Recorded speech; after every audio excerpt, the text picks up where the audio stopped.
દ્વારકામાં વરવાડા પાસે આવેલ સ્કાય કમ્ફર્ટ બીચ હોટેલની મનમાની સામે આવી છે.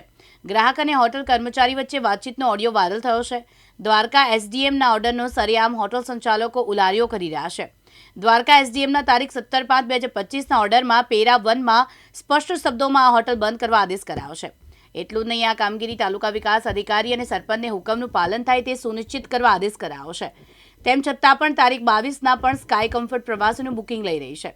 સમગ્ર બાબતે સ્કાય કમ્ફર્ટના કર્મચારી અને ગ્રાહકનો ઓડિયો સામે આવ્યો છે. Good evening, Sky Comfort Beach Hotel Dwarka. હા સાહેબ, Sky Comfort Beach Hotel Dwarka Varvada પાસે છે, એમાં રૂમ બુક કરવાનો હતો.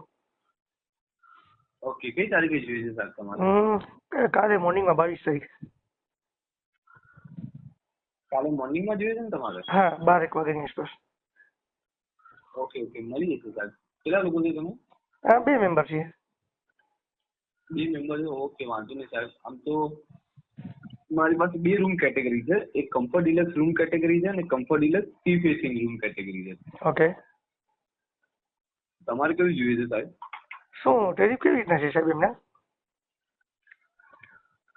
અમે સાહેબ ડિફરન્સ છે, એક જ સેકન્ડ તમને જણાવી દઈએ. હા જી. હવે તમને કમ્ફર્ટ ડિલક્સ છે ને એ 2000 રૂપિયામાં કરી આપીશ ને સી ફેસિંગ જે છે 2500 રૂપિયામાં કરી આપીશ રૂમ ઓનલી બેસિસ ઉપર.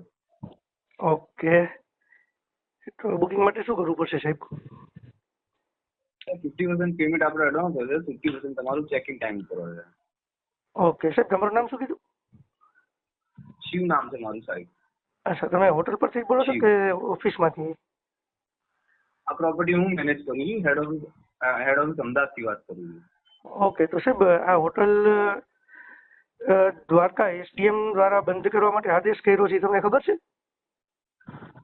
અત્યારે નથી, 2 તારીખ પછી છે સાહેબ, અત્યારે નથી. કેટલી તારીખ સુધી?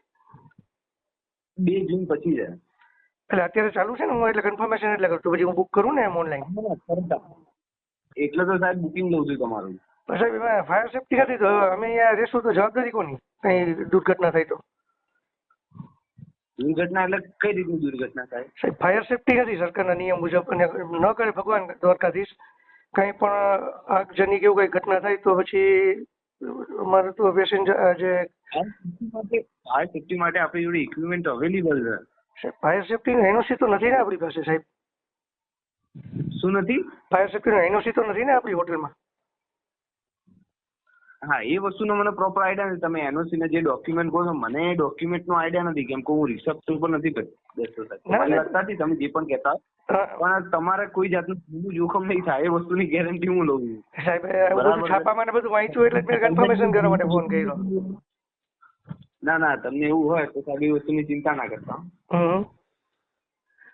એટલે અત્યારે બુકિંગ લે હું કરું તો મને રૂમ મળી જશે ને, પછી હું મને ધક્કો નહીં થાય ને, મારે કહેવાની વસ્તુ એ છે. અત્યારે રૂમ તો તમને મળી જશે, એનો કોઈ ઇશ્યુ નથી. ઠીક છે સાહેબ, તો કેવી રીતનું બુક કરું? મને ઓલું આપશો તમે સ્કેનર કે આપશો? કેવી રીતનું બુકિંગ આપું તમને? આઈડી વોટ્સએપ તમને કઈ રીતે કરું?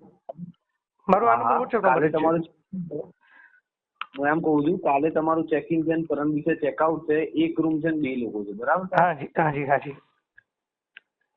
ઓકે, તમારા વોટ્સએપ નંબર પર તમને ફોટો, લોકેશન અને ટેરિફ મોકલી દીધું છે. હા, આ જ નંબર વોટ્સએપ છે મારે. હા,